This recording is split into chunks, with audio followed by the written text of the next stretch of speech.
আজকে যে বিষয়টি নিয়ে আলোচনা করব সেটা হলো গরুর পেট ফোলা।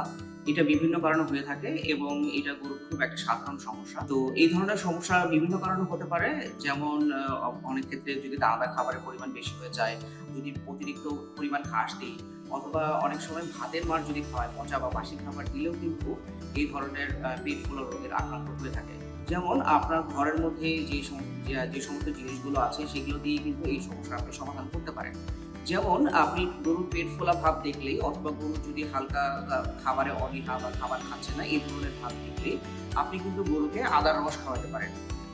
গরুকে ১ থেকে আপনার ১০০ কেজি যদি আপনার গরুটার ওজন হয়, সেক্ষেত্রে প্রায় ১০০ থেকে ১৫০ গ্রামের মতো আদা বেটে তাই সেই রসটা আপনি গুড়ের সাথে অথবা এমনিও আপনি দানাদার খাবারের সাথে আপনি খাইয়ে দিতে পারেন। এতে আপনার গ্যাসের পরিমাণটা কমে যাবে। এছাড়া আপনি গরুটাকে হাঁটাতে পারেন, অথবা যে আপনার যে পেটটা ফুলে যাচ্ছে সেই পেটের ক্ষেত্রে আপনি সেখানে হালকা ম্যাসাজ করতে পারেন।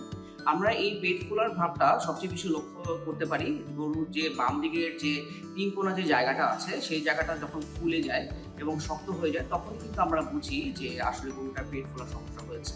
তো এই ক্ষেত্রে আমরা এই ধরনের বিষয়গুলো করতে পারি। এছাড়া গরুর এই পেট ফোলার জন্য একটা বিশেষ ওষুধ আছে যেটাকে নো ব্লড বা জিরো ব্লড বার্জারে যে নামে পাওয়া যায়। এই ধরনের ওষুধগুলো কিন্তু গ্যাস দূর করার ক্ষেত্রে খুব বেশি কার্যকর প্রভাব ফেলে। সো আমরা এই ধরনের ক্ষেত্রে আমরা বাসায় এটা নিয়মিত রাখতে পারি। কোনো ধরনের গ্যাসের সমস্যা হলে আমরা এই ধরনের ওষুধগুলো খাওয়াতে পারি। এছাড়া আপনি খাবারের সাথে যেকোনো ধরনের সবসময় যদি আপনি প্রোবায়োটিক ব্যবহার করেন, প্রোবায়োটিক ব্যবহার করলে কিন্তু এই ধরনের গ্যাসের সমস্যা হয় না। এবং আমরা সবচেয়ে বেশি সমস্যা হয় যখন আমরা এই ধরনের সমস্যাটাকে অবহেলা করি এবং এই গ্যাসটা যখন ফুলে অত্যধিক শক্ত হয়ে যায়, তখন কিন্তু এই গরুটা মরণাপন্ন অবস্থা তৈরি হয়ে যায়। এই ক্ষেত্রে যখনই আমরা দেখব যে এই ধরনের গ্যাস অনেক লম্বা সময় ধরে স্থায়ী আছে, সেই ক্ষেত্রে অবশ্যই আমরা রেজিস্টার্ড ভেটেরিনারিয়ানের পরামর্শ নিব। এই ধরনের গুরুত্বপূর্ণ তথ্য পেতে আমাদের কোর্সে এনরোল করুন। কোর্সের লিঙ্কটি ক্যাপশনে দেওয়া আছে। এছাড়া আপনি আমাদের স্ক্রিনে দেখানো নাম্বারে কল করেও আমাদের কোর্সে এনরোল করতে পারেন।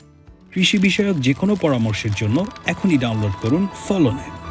এইবার হবে বাম্পার ফলন।